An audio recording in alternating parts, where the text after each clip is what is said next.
All right, so we continue moving on back to the East as we were just talking about Syracuse, the 1 seed. We broke them down. My one thing on Syracuse, I have them losing to Vanderbilt in the Sweet 16. My one knock on them, they can't win. They don't know when to step up. The Big East tournament is a time you need to step up. They couldn't do it. That game against Cincinnati, almost that game against UConn.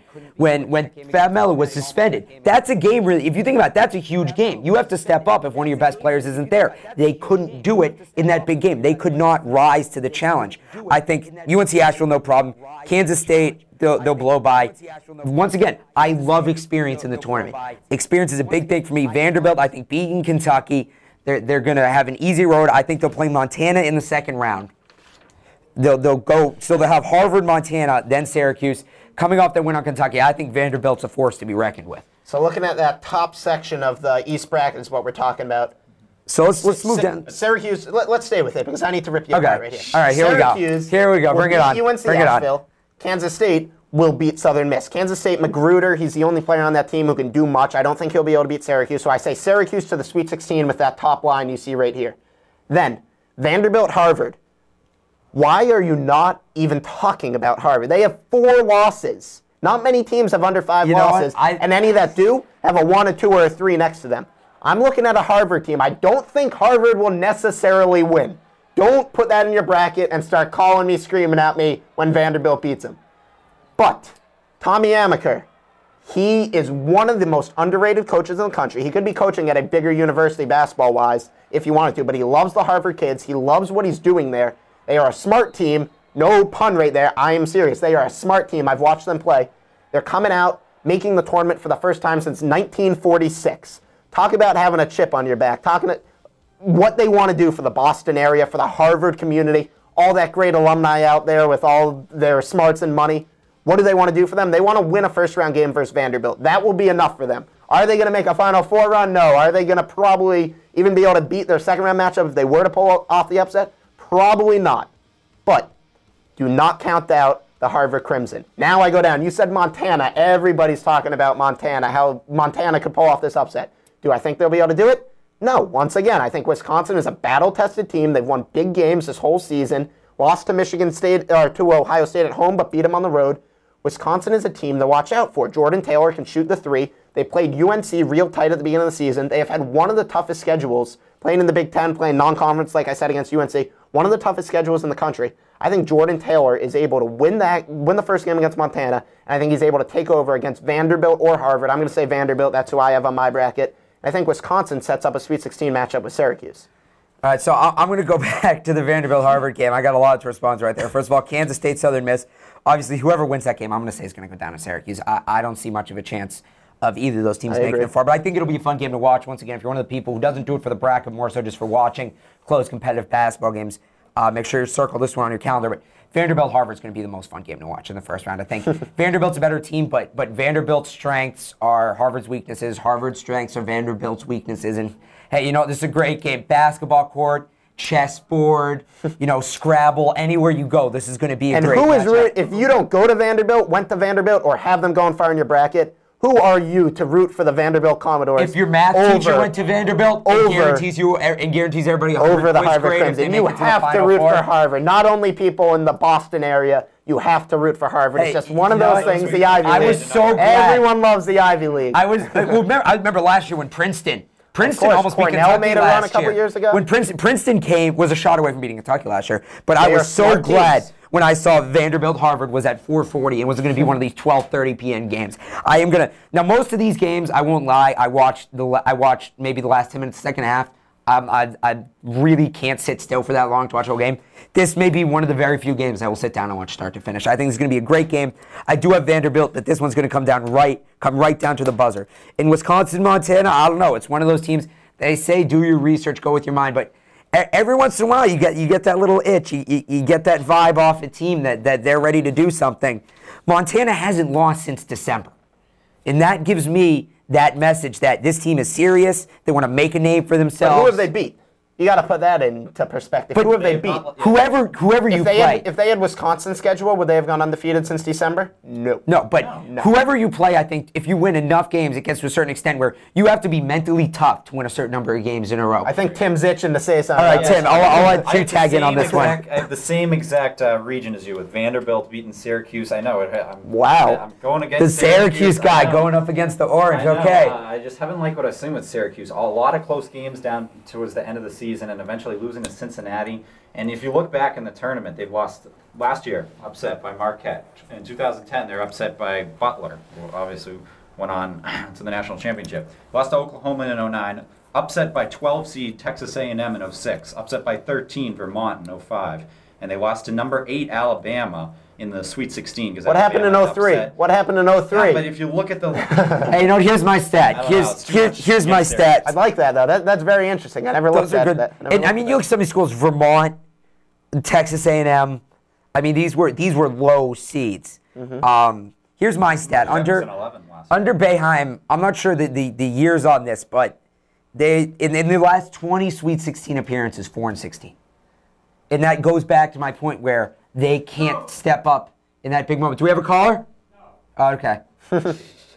One thing I will bring up about Syracuse, I don't think that anyone is going to be able to beat Syracuse unless, once you get to the Final Four, yes, of course. Okay. But I don't think anyone in the East is going to be able to beat Syracuse except for, and I'm going to go down and call it the teams right now, Cincinnati or West Virginia.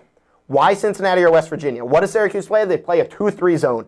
Probably the most smothering defense. They get the most recognition for it in the whole entire land of college basketball. Jim Boeheim has been doing it for a long time.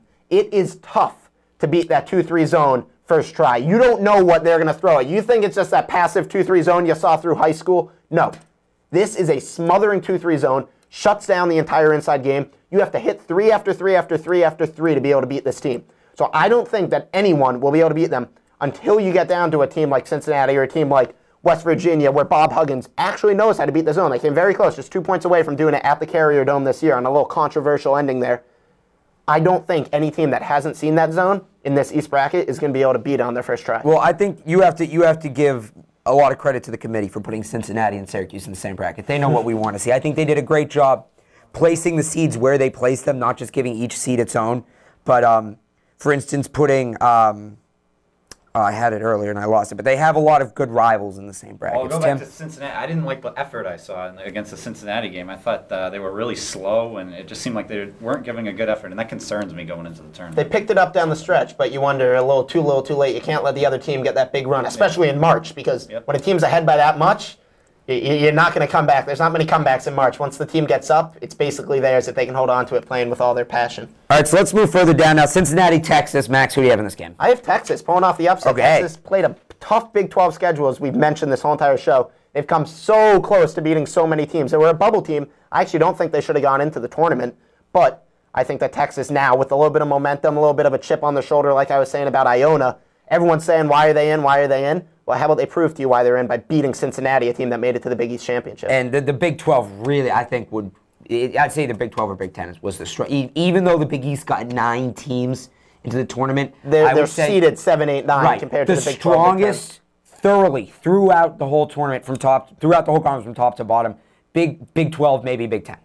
Tim, what are your thoughts on Cincinnati, Texas? I have Cincinnati because you talked about momentum for Texas, but momentum is probably even better for Cincinnati. They're going all the way to the final in the Big East against Louisville. So I have them in that one. I just don't think Texas has been consistent enough all year. I got Cincinnati in that one simply. They beat Syracuse. That gives them 1 win, at least 1 win for me. If you can beat a number 1 seed, you're a pretty solid team. Texas, they have the guards. They got Jacoven Brown. They've got some good players who can shoot the 3, can work it inside of their big guys. I really think that's an upset to watch out for. I don't think it matters, though, because when I look at the next game, St. Bonaventure, Florida State, I see possibly, I'll say tied with Vanderbilt, the hottest team in the country, Florida State. They beat UNC and Duke twice. Leonard Hamilton is doing such a great job with this team. No team is able to beat Duke and UNC, rarely even once in a season. You're talking they beat them twice, not to mention back-to-back days just this past weekend. There was an interesting stat on ESPN last night that I saw. in years that Florida State has beat both Duke and UNC in the same season, they make it to at least the Sweet 16 every time. And that shows you... This team's thinking bigger than the Sweet 16. Of course. I mean, when you beat those two teams, of course. They've been playing with a chip on their shoulder, you have to think, because when people think of the ACC, they always think of Duke and North Carolina. You don't think about anyone else, and Florida State wants to get that recognition. So do we both agree that all three of us agree that Florida State beat St. Bonaventure, yes? Oh, yeah. The St. Bonaventure Bonnies. I feel like that's important to throw in there. I have Texas, you guys have Cincinnati. Are we all on the consensus that Florida State's beating either of them? Florida State's beating the winner of that game. So good. Let's keep them there. Jump down to the bottom. Ohio State over Loyola, yes. Well, you missed one. I'm coming back to it because that's what we have to talk about. Ohio State over Loyola from Maryland, yes. Everyone agrees. Their logo's the same as a bus company. Now, to the last relevant game in the first round, I'd say, from this bracket. Gonzaga, West Virginia. You got the mid-major powerhouse Gonzaga. They've been here some like 20 years in a row, I want to say. It's absolutely Seems like ridiculous. They're here every year. They find a way to do it. They lost to St. Mary's in their tournament, but they're still here as a 7 seed. Playing West Virginia, as we said, a tough team from the Big East, team that's come close to being a lot of good teams. Who wins this one? Well, this is another one of those great games where if you just want to sit down and watch good basketball, this is one I have circled. You say you don't like those 7-10 matchups. This is going to be an outstanding game. Very close game. I'm going to give it to West Virginia simply because it's being played in their backyard in Pittsburgh. I see what you're saying with that. I think West Virginia's going to pull it out. I think they've had the tougher schedule. Gonzaga 25-6. They don't really know what it's like to lose. They seem to have winning seasons of 20+ every single year out there. But I just think West Virginia is the tougher team. I think inside Kevin Jones will take over, and it won't be too close a game. Tim, you're making a lot of quarters. You're talking a lot. Keep going. I have West Virginia in this one. You look at early in the season, they lost to Baylor in OT. They just lost barely to Connecticut. So I think they have a lot of close losses. I mean, you look at a lot of overtime games with them. Oh, yeah. They beat Georgetown way back. 2 overtimes against Kansas State. I just think I have them over Gonzaga. And here's my thing. Obviously, another one of those games where is it really relevant because they're playing Ohio State next. If West Virginia wins, the next game in Pittsburgh, Ohio State's been very inconsistent. Now, I have Ohio State winning. But if West Virginia can get on a run early, and I think it's I'm going to go back to Vanderbilt-Harvard because it's kind of the same thing. Vanderbilt goes on these lulls where they'll just die for 5-10 minutes in a game. They'll come back, they'll score a lot. But if Harvard can get on one of these runs, I'm going to say the same thing West Virginia against Ohio State. If they can put together some solid minutes against Ohio State, as we're very close to taking a break here, if they can put together, let's say, a 5-minute, maybe 10-0 run against Ohio State in Pittsburgh, they could give Ohio State a run for their money. I see Ohio State taking over. I think that they had a little skid in the middle, the end of the season. They picked it up in the Big Ten tournament, obviously lost to Michigan State in a real tight game, but they beat them just a week before in Michigan State. I think Ohio State will win that one over West Virginia. So then it sets up. You guys on the top, you had Vanderbilt beating Cuse, right? Yep. I have Cuse beating Wisconsin, but Jordan Taylor, if they're hitting the 3 for Wisconsin, that is a danger game for Cuse. Looking at the bottom, FSU, we all have there in the Sweet 16. Are you saying you have West Virginia? No, I have Ohio State. I'm just saying it's something to watch for. OSU, FSU. Do we go with the O or the F? I'm going with the F. When you beat, I gotta say, they beat Duke and UNC twice. They're going to get it done. And one more thing to say about Wisconsin, we've seen so many teams live and die by the 3. Cincinnati did it in the tournament. They lived one night, they died the next night. That's the only way you're going to beat Syracuse. I'm not picking a team that lives and dies by the 3. I'm not confident enough in that. Tim, who are your final 2 out? I have Ohio State, and then I have Ohio State beating Vanderbilt to go to the Final Four. Simply because I wasn't confident enough in picking Florida State to go to the Final Four because I'm not going to pick Vanderbilt, certainly, to go that far. I have Florida State beating Ohio State. I think Florida State, they have 9 losses. Their record doesn't really reflect the 3 seed. What reflects it is that they have 24 wins. 4 of them are versus Duke and UNC. 2 of the best teams in the country. Of course, and consistently year after year. I have Florida State getting it done versus Ohio State. I think they're going to be able to handle them. I think they'll shut down Solinger inside. Then I have Cuse beating Florida State, advancing to the Final Four. So you have Syracuse coming out of the East, Tim? I have Ohio State, but one last thing I'll say about Ohio State is that they play in the Big Ten, who I think is a really good conference this year. And last year they were the overall #1 seed. This year, maybe people aren't talking about them as much. All right, I got Florida State over Ohio State in the Sweet 16. Florida State over Vandy in the Elite 8. I have Florida State moving on to face. Very interesting. You'll find out the second half of our March Madness brackets right after this.